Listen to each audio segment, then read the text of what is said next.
J'espère que vous allez bien. J'ai médité sur l'histoire de la chute de l'homme. J'ai regardé Genèse, pour ceux qui lisent la Bible, bien sûr, le livre de Genèse, chapitre 1er, 2e chapitre, 3e chapitre. Pour ceux qui ne sont pas chrétiens, d'ailleurs, vous connaissez l'histoire de la chute de l'homme.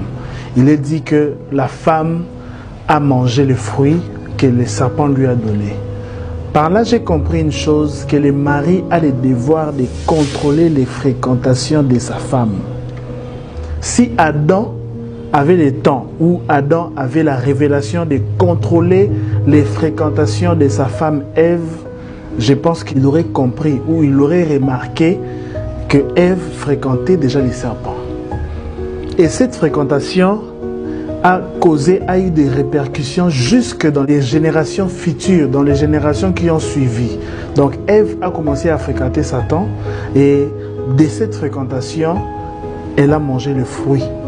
Et elle n'a non seulement mangé le fruit, elle a également ramené le fruit à la maison, dans sa propre famille. Et Adam a mangé le fruit. Qu'est-ce qui a suivi après? Nous voyons Caïn qui tue son frère Abel et toute l'humanité qui paye les prix jusqu'à aujourd'hui. Et Dieu va jusqu'à maudire l'humanité. Dans Genèse 3,15, pour ceux qui lisent la Bible, vous verrez que Dieu a maudit l'homme. Tu mangeras la sueur de ton front, etc.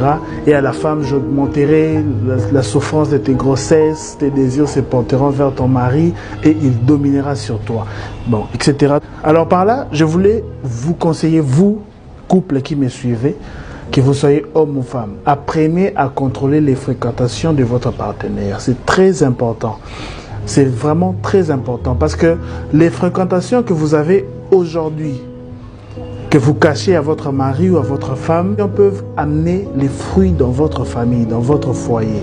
Et cela peut détruire votre famille. Si votre mari ou votre femme vous interdit de fréquenter telle personne ou telle personne, je vous conseille, bien aimé, de bien réfléchir. Choisissez bien vos fréquentations, car la fréquentation peut nuire à votre couple. Allez-y lire Genèse chapitre 1er, chapitre 2 et le chapitre 3e.